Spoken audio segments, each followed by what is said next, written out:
Hey, so welcome to tonight's GRE Free Prep Hour. The theme of tonight's hour, we do these a couple times a month and we always have a different theme. We try to alternate quant and verbal, and tonight's is going to be a little bit different because we are going to talk about the writing. We're going to talk about the essays, which we don't talk about all that often. So I thought it would be good to do a session on the essays. We are going to be using the chat function a lot tonight. That's going to be the main way for you guys to communicate. So go ahead and find the chat, and you'll see in the to field, you can click on it and you can set it either to all panelists, which means your chat goes just to me, or to all panelists and attendees. So I'd like you to select all panelists and attendees and chat us. Where are you signing in from tonight? Where are you based? So find that chat. Tulsa, Chicago. I'm in Brooklyn too, Danby. I'm in Bed-Stuy. Barbados, nice. Yeah, another New York. London, cool. Some of you must be in very different time zones too. Yay, lots of New York love. North Carolina, Mexico. Oh, a couple people from Mexico, nice. Awesome. Yay, and a lot of people from the South too, pretty cool. Well, welcome, good to have you all here tonight. Let me tell you a little bit about what we are gonna do. All of the problems and examples we're gonna see today are from this book, the 5-pound book. If you're gonna get one GRE book, this is the one I'd recommend. It is actually more than 5 pounds. It's like 6.2 pounds. Oh, good. I'm happy you were excited about the essays. Yeah. And it has all the practice you will need. So all the stuff we're going to see tonight is drawn from this. So here's what we're going to talk about. We're going to talk about what to expect from the essays. So just a basic overview of the structure of the test. Is anyone here new to GRE? Like you're just now getting started thinking about it, thinking about preparing?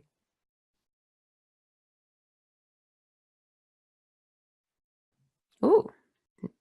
Yeah, Shakisha. Yay, cool. So this will be, and Tammy, nice. Yeah, so we're going to start from the ground up. We're going to look at just what you're going to see on the test, and then we're going to dive into talking about what to expect from these essays, what the expectations are for these essays, and then we'll spend some time looking at each of them one-on-one.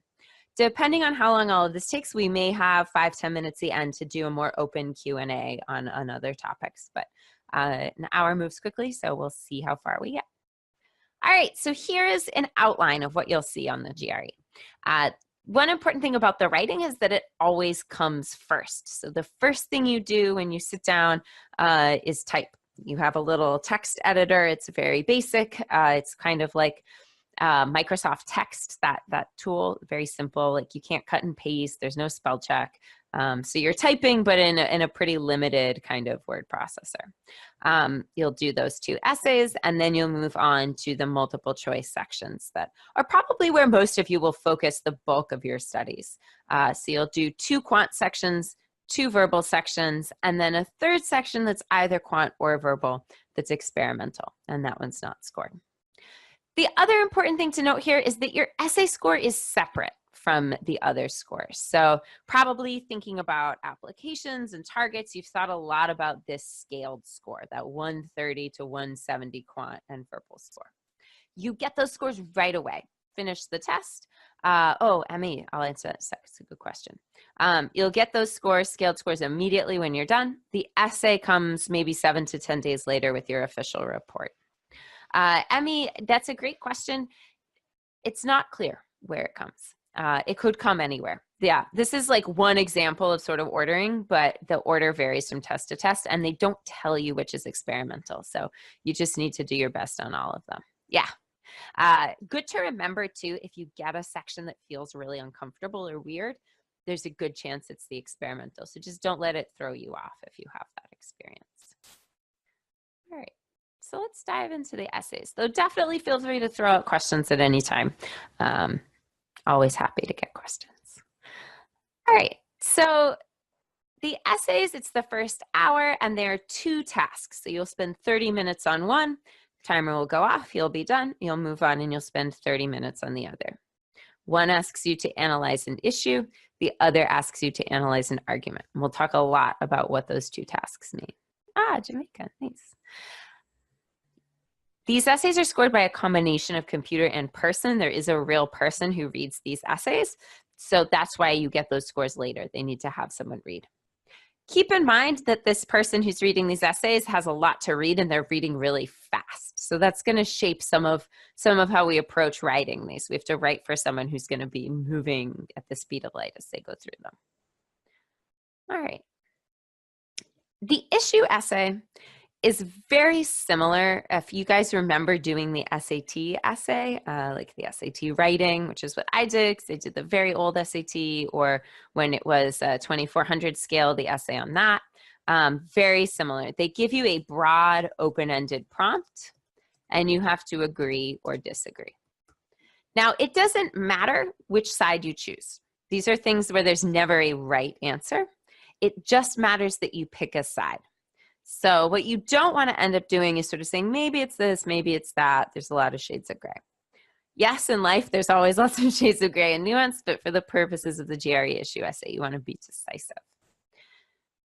The argument essay is a little different. It's probably, if there's one essay you're going to practice more, the argument's probably the one where you'll focus more of your time, because the issue essay is similar to stuff that you've likely done before.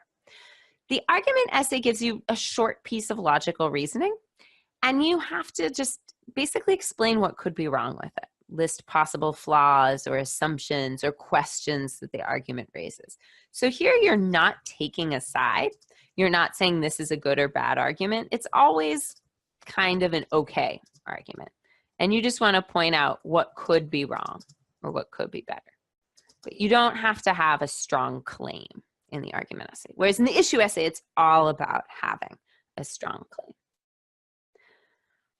Both of these essays are your standard 4 to 5 paragraph essay that you've likely had to do before in high school or in college when you've had to do timed writing. More so if you're coming from an American school. If you are coming from a different educational system, then it might be a little different, because writing gets taught a little differently in different places, but it's this standard structure. So you're going to have an introduction with your thesis. Great question. Not necessarily. It depends how fast you write. You might have 2 body paragraphs or 3. I generally find people only do 3 body paragraphs if they're very fast writers. So if you just type really, really quickly and sort of can put together sentences really quickly, you might have time for 3. Better if you're a more methodical, more meticulous writer, to do 2 body paragraphs and just focus on making them very good. So it's okay to have 4 paragraphs. And then your last paragraph will be a conclusion. Conclusion doesn't have to be amazingly long. It just has to be there. It has to be solid. These essays are all about demonstrating competence. They're not about demonstrating originality or beauty or creativity. It's just showing I can put together a solid essay. And 30 minutes is not a lot of time. So again, they're not expecting the most amazing original thinking. They're just expecting that you do it and you hit all the marks as you do. So let's talk about the issue essay. And I just said hitting all the marks.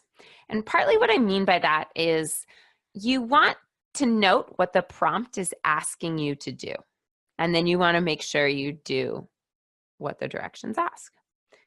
I'm going to show you, here are the 6 possible sets of directions. So every issue essay will have some kind of claim, and we'll see an example of that in a little bit. And then it will have one of these 6 sets of directions. This is all there is. So I just want to give you a minute to read through these 6 directions. Don't have to get every detail, just read through them and think about, what do you notice? What are some similarities and what are maybe some differences? Once you've read through them, when you have some ideas about similarities and differences, you can go ahead and share them in the chat.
Cool. Yeah, I'm starting to see some good responses. Yeah. Agree, disagree. So that's a common theme. We're in almost all of these being asked to take a stance. Yep. And we're being asked to discuss. So we need to sort of, yeah, support with examples. Yep. Some have some more specific. Yeah, some are more about general claims. Some have some more specific tasks. Yeah, there we go. Some have a counter position. Nice. So it's important to note which ones of these. Number one, might or might not hold true.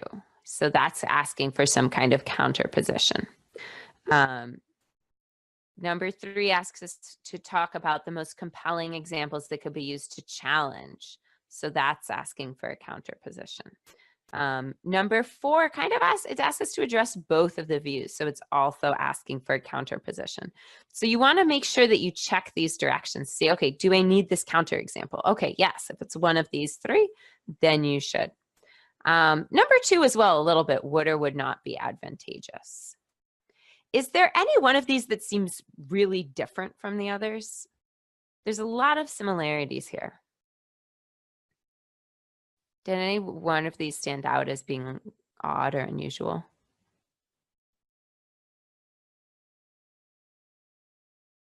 Yeah.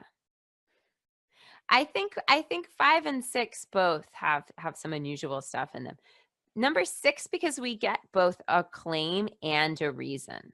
So we have to, a lot of them we're just getting a claim and we just agree or disagree with that. But with number 5, we're also going to get a reason and we're going to have to address that too. So there's going to be, you could think maybe a body paragraph on the claim, a body paragraph on the reason, that type of structure. Same thing with number 6. In number 6, we have to consider the possible consequences of implementing. So that's a little bit different too. We're thinking about, do we agree with this policy, but then also what's going to happen if we implement it. So 4 of these are very close in that we're taking a stance and finding a counterexample, and then a couple are slightly different, but you'll be able to spot that right away from the directions, and then you'll know how to focus your preparation.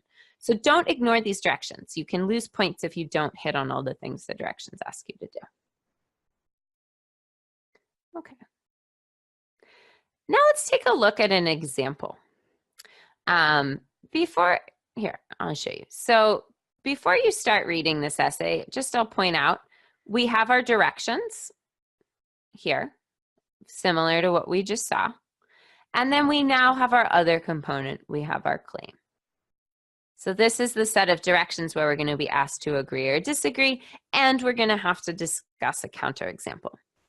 I'll give you a couple of minutes to read through this essay, and then I'd like your thoughts on what score you think this essay should get, keeping in mind that these are being scored on a scale of 0 to 6. So take a couple minutes, read this through, and then when you're ready, chat your score and maybe a word or two about why you think it deserves that score.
All right. You guys are tough critics. Keep sharing what you think.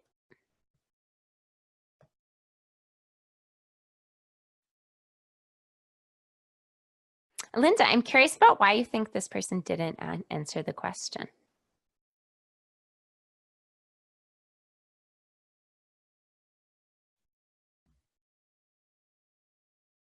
Yeah. I'd love to know more about why. So we have sort of a question, does it address the prompt?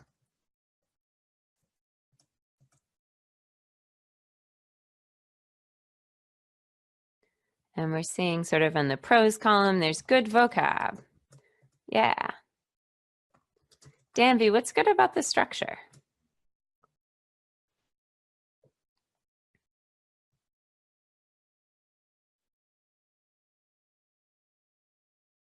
Nice. Yeah, we have sort of clear intro, body paragraphs, conclusion. Oh, yeah, this is a good point. Both Marco and Marielle. Yep. There is sophisticated and varied sentence structure. And there's strong specific examples. Nice. Those are both very important things here. Yeah, a lot of examples. So this is actually an example, some of you may feel very surprised by what I'm about to say, of an essay that would probably score a 6. And maybe that's going to feel heartening to you. Like, oh, this essay isn't perfect. It definitely has its flaws. There's at least one typo that I spotted reading it through again now. We don't admit of new evidence. That's not correct, but that's okay. You can have a couple mistakes and still get a 6. They know that you're writing these under time pressure. Yeah. Let's think a little bit about this idea of, is this taking a strong stance? It says strong beliefs prevent people from thinking clearly about issues. And that's really, really broad. And one of the things that this writer does that's good is they take this huge broad idea and they focus it around some clear specific examples, mostly to do with sort of the history of science and religion, and then a little bit with the Civil War in the US as well. So big, broad thing, but then they're focusing it around specific examples, and that's really important. Now let's take a look at their thesis.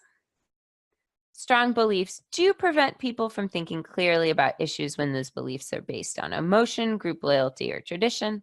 However, strong beliefs need not cloud our thinking when those beliefs are a genuine product of a logical, ongoing search for truth that is open to revision and new evidence. So in this thesis, the author is acknowledging kind of a counterposition. Like, yes, there are cases, there is a way in which this could happen. However, there's a twist. There's a framework in which it's not. So they're taking a stance on this issue, but they're also defining sort of the terms of the debate. It's not the only way to approach this. There would certainly be other ways to argue compellingly here, but this is a way that works to say, I'm going to take this really, really broad topic and I'm going to come up with very specific criteria for evaluating it and then tell you there's a certain type of strong belief that works, and therefore I don't think this claim always holds true. Even if there are some cases where strong beliefs are a problem, that's our counter argument. So I think maybe when we think, is it taking a strong stance, that counter argument can make it a little murky. But here there still is that however, and there's a side that's stronger. So it's fine to say, like, the other side has some points, but there should still be a side that you come down clearly in favor of. And you can do that by sort of restricting, narrowing, or defining the way in which you approach. I think they're more disagreeing. So they're saying, yes, there are some cases where we could disagree. There's some cases where you might agree, but overall, it's more likely to disagree. And here is when and where I would disagree. That's the sort of idea of the counterexample, to acknowledge that there are points for the other side, but then come down more strongly on one side. So it's not that you have to say, I agree that this claim is 100% right every day, all the time, but you have to make a case for it being more right or less right. Does that make sense, Stanvi? That's a great question, Emmy.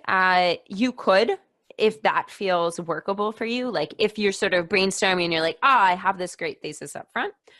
It's fine though to have a thesis to sort of have a one-way thesis up front to say like just that second part, like strong beliefs don't cloud our thinking in these cases, and then go through to the other side.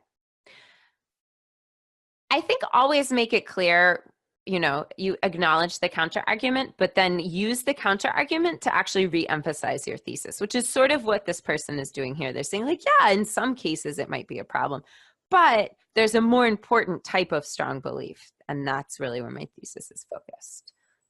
To say sort of, yeah, there's these other points, but actually these other points help to reinforce my side more. So acknowledging the counter argument can actually strengthen your original thesis. That's an interesting question. I'm so sorry. Just a sec.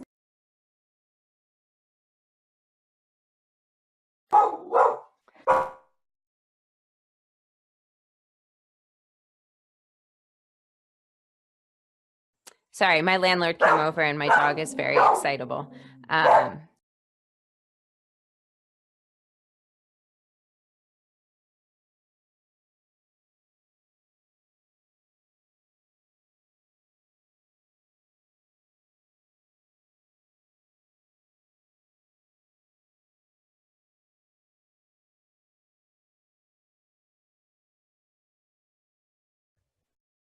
I am so sorry. I have a very nervous puppy, and I had hoped to time things so that that would not happen. But my apologies. Nope. You can reference the claim as much as you want. You can reference any outside sources or authors that you want. Thank you guys. Very nice. It helps, Stanvi. It helps to sort of narrow these prompts because they're so big, to sort of say like, okay, I'm going to choose to define this prompt in this way. And that helps. Let's try, I want to try brainstorming for one. And that might help us also like put some of these ideas into action and maybe make it clearer. So here is a claim. And this is another example of directions that ask us for a counter argument. So I'm going to give you guys maybe 3 or 4 minutes to just brainstorm which side would you choose here? And what examples would you brainstorm? And try to pick a couple examples for the side you choose, and then maybe one counter example. So do that, and then we'll meet back and discuss in 3 or 4 minutes.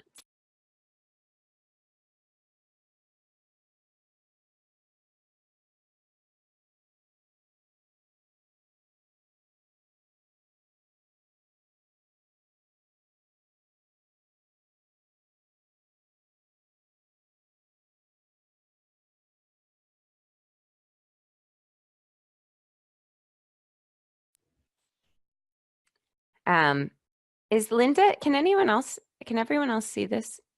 Is it just Linda, or is it a bigger problem? Cool. Okay, good.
All right.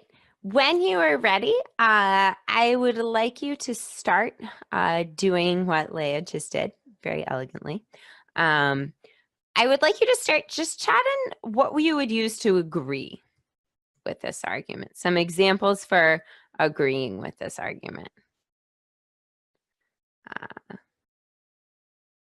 So agreeing would be government intervention. Leah had a point. Government intervention, bad for free market. What else would support?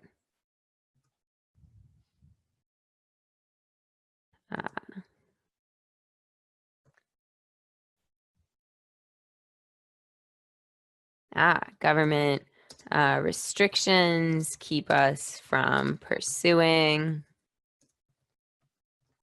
profitable ventures. Taxes might inhibit small business growth. Lack of regulations brings in investors. Governments don't know about small business. These are great. These are all really great ideas. So all things that support the idea that the government shouldn't interfere. Does anyone have some specific examples? Like, oh, here's a sort of case study. These are some great general points and ideas. Does anyone have a specific case for us?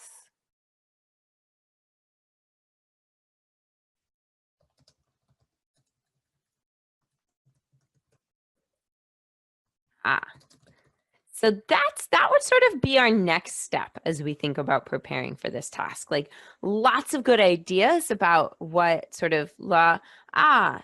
Nice. There we go. Yeah. Small farms forced out of business. Nice. Government regulation. Regulations in China. Yes, Emmy, you should definitely in this essay include some concrete specific examples. That's a really important part of doing a strong one of these.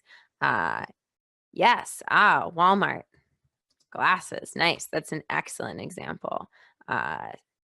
Startups and tariffs, both good examples. Yep. So one of the things to think about as you prepare for these essays is if you are someone who has trouble thinking of specific examples, you might start making lists as you practice with these essays. Like, oh, here's a list of topics I know a lot about.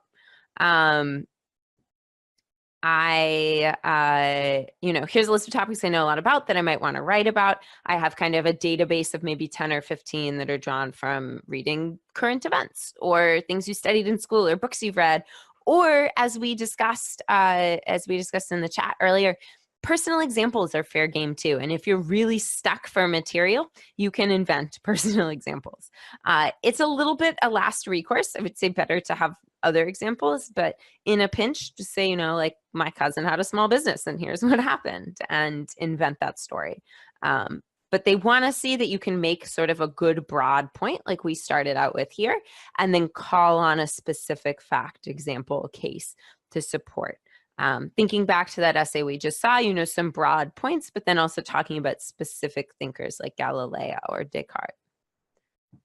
Oh, yeah, corn and wheat subsidies. There's weirdly a lot of official guide questions that deal with farming subsidies. It works. I wouldn't say it's my first choice, but it's doable. And it's better than not having specific examples, for sure. We have a lot of agree.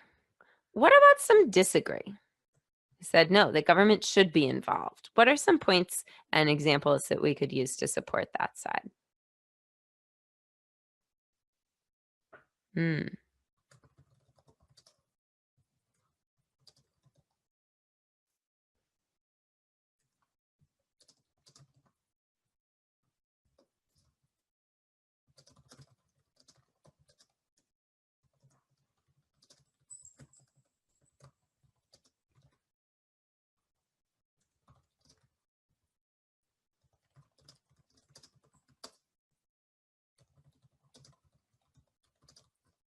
Nice. What about some more specific examples? We have a couple. Oh, yeah.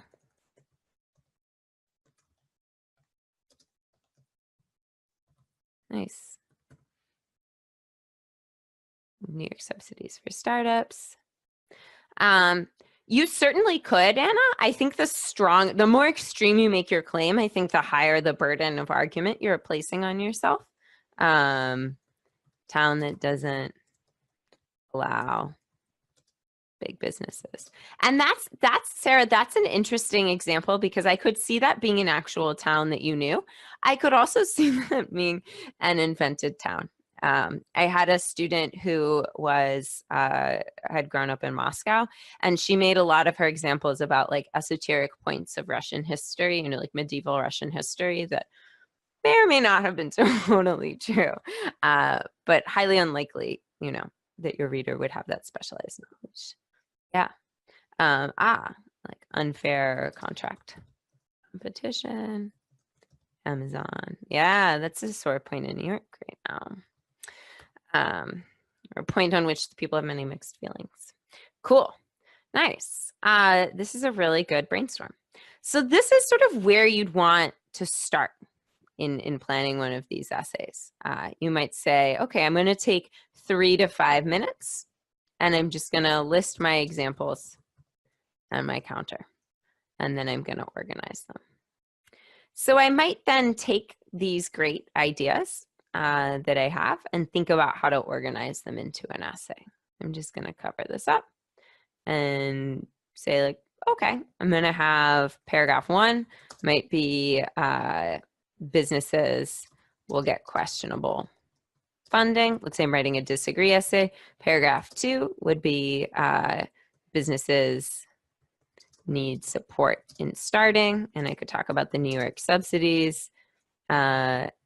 And paragraph 3 could be my counter argument, and I'd say something like taxes might inhibit growth. And then for my counter argument, I'd say, okay, taxes might inhibit growth, but actually government startup grants outweigh that con. Yes, the more you can support all of your points with concrete examples, the better off you will be. I think if you maybe have like 2 points that are supported by examples and 1 that's more theoretical, that's okay. But you wouldn't want to have an essay that has no examples. Leah, to answer your question, I generally say you have 30 minutes. And I'd break it down, you know, maybe 5 minutes to plan, 23 minutes to write, and then 2 minutes for a quick proofread. It depends a little bit how fast you write and how fast you brainstorm. So if you are someone who thinks of things really quickly, but then you're a slower writer, maybe you take 2 minutes to brainstorm and more time to write. It's also a really good idea to leave yourself a minute or 2 to go read through it again. Just if you can catch a couple errors, that helps.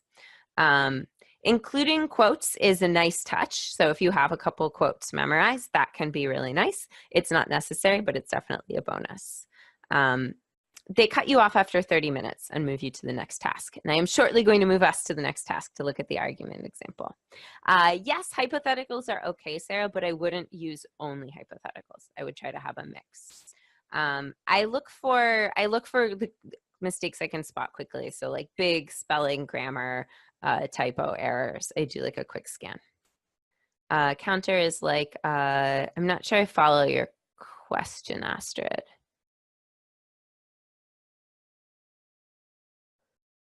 Any type. It can be history, current events, things you've studied. Generally, it can be novels, books you've read, philosophers, articles. You know, a great thing to do for reading comp on the GRE is to read an article a day. Yes.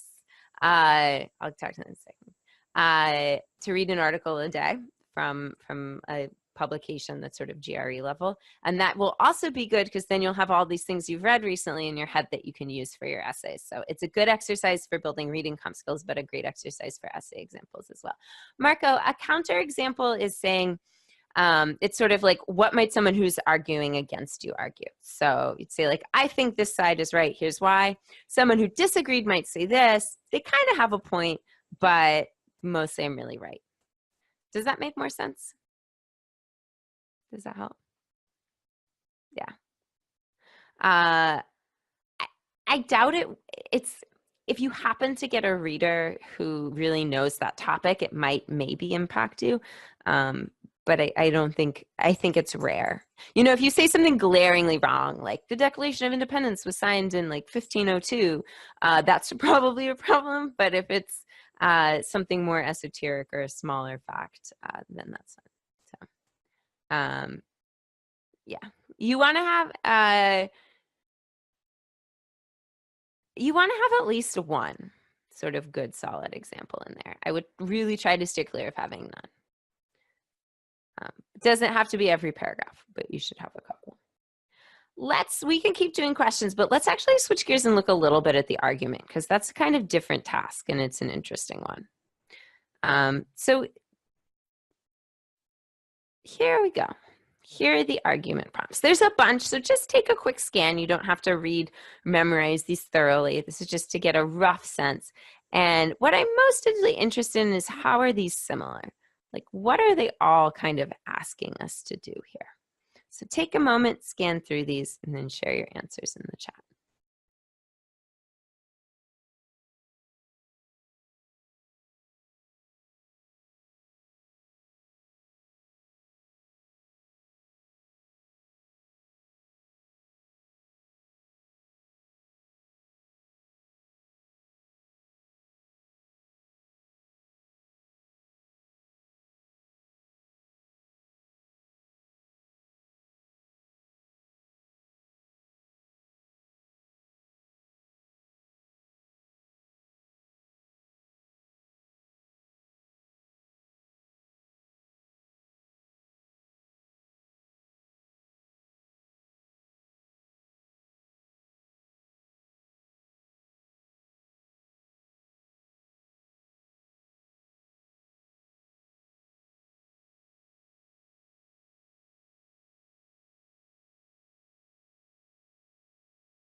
All right, I'm seeing some good stuff so far, but keep chatting in.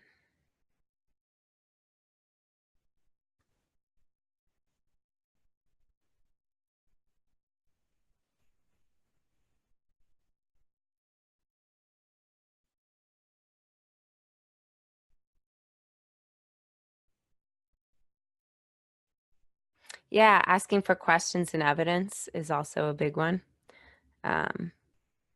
Yep. Yeah, facts. So either like questions to evaluate or facts to evaluate, assumptions, but they're mostly asking us to evaluate here. So what we were saying before Zoom so rudely cut out on us. Yay, glad you're back, Theo. Yeah, we'll talk about 7. Most of these ask us to evaluate, either find assumptions, ask questions, or point out evidence in some way. Yeah, 7 is a little different, Mario. That's a good one to call out. 7 is sort of saying, it's going to say like, here's a weird thing that happened. Like, it'll often give us sort of some unexpected result, and it'll propose an explanation.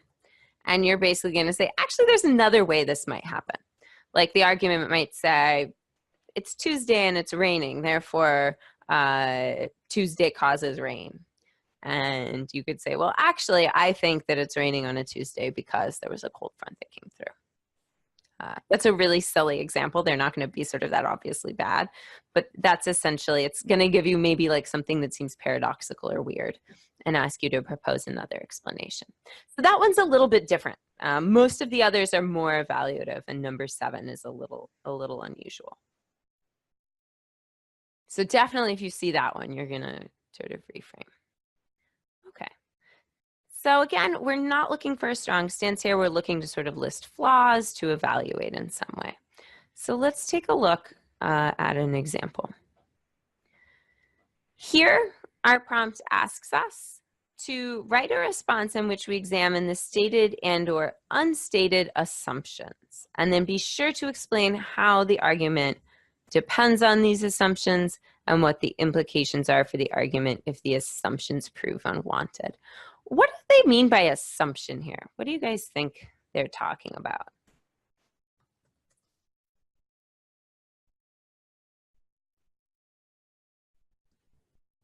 What do you think when you see this word assumption in our argument? Yeah. Nice. Yeah. You guys have been studying. An argument we're seeing from a lot of you, arguments have a couple components. They have premises, or sort of facts given as true. They use these premises to reach a conclusion, sort of a big claim. And then in between, we have our assumptions. And these are not stated, or maybe stated but not necessarily true, but have to be true for the argument to hold. So the assumptions are sort of the uncertain parts of our argument, but we need them. The conclusion depends on them. So you say like, oh, this argument is assuming X, and if X isn't true, then the argument falls apart. So let's try it. I'm going to give you guys 3 minutes. I just want you to brainstorm all the assumptions that you see here. Write them down on your paper, and we'll discuss.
All right.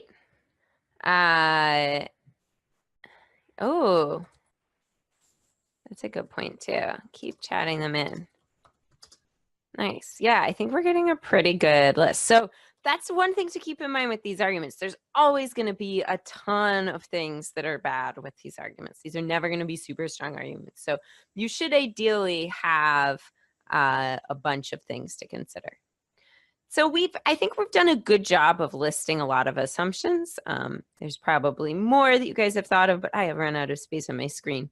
But now I'm curious about the second part of this prompt. So one part of this prompt asks us to list assumptions, but the other half asks us to consider what are the implications if these things are not true.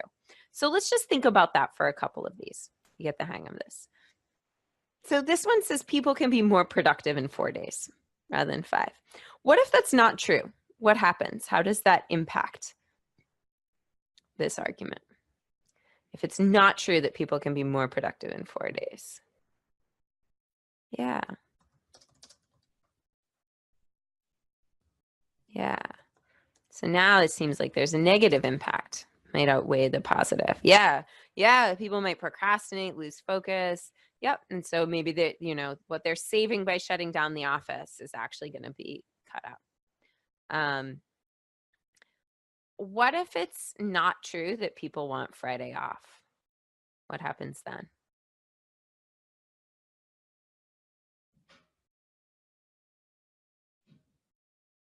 Yeah.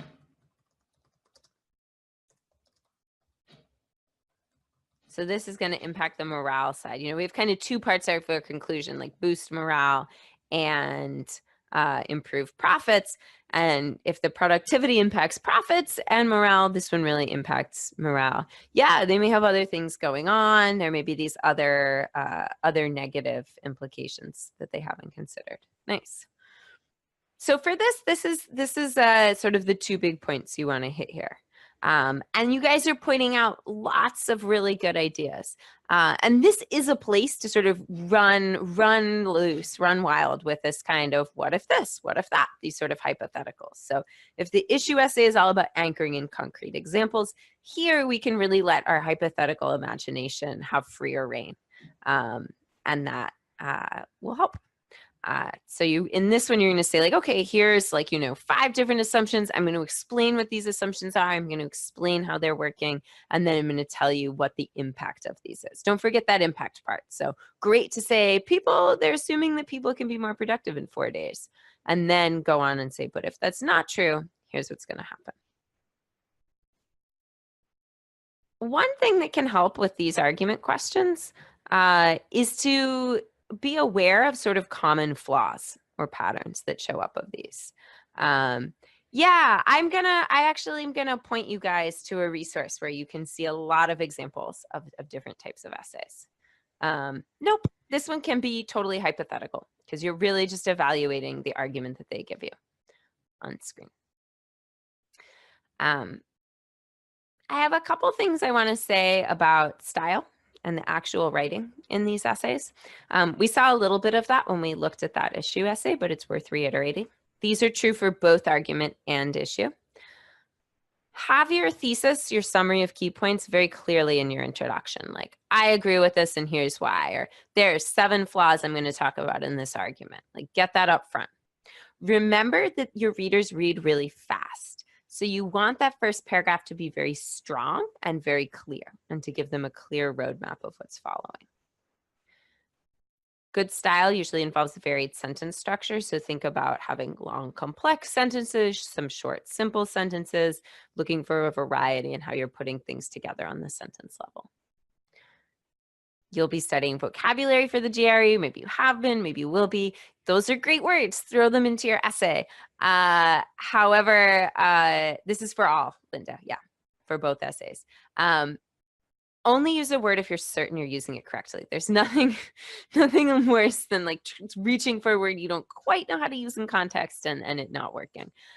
So for that reason, when you study vocab, make sure you're studying how words are used. You're looking at example sentences. You're learning those words in context so you can use them on your essays. Length is important. Longer essays tend to score better. So write as much as you can. Obviously, don't sacrifice quality just to put a ton of stuff on the page, but Make that brainstorming pretty fast, 3 to 5 minutes, so that you have plenty of time to write. You need to have a conclusion. As we saw in that issue essay, though, that conclusion was really short, right? It was like maybe a couple sentences. So your concluding paragraph doesn't have to be big. It can be just a couple sentences reiterating your main point. Linda, I have an idea. I have a couple ideas for you. I'm going to talk about in a sec. But don't skip the conclusion. Like, make sure that you can finish in those 30 minutes. That's really important, that you have a complete essay. What to do next if you want to work at this task? The official guidebook everyone studying for the GRE should have, made by ETS.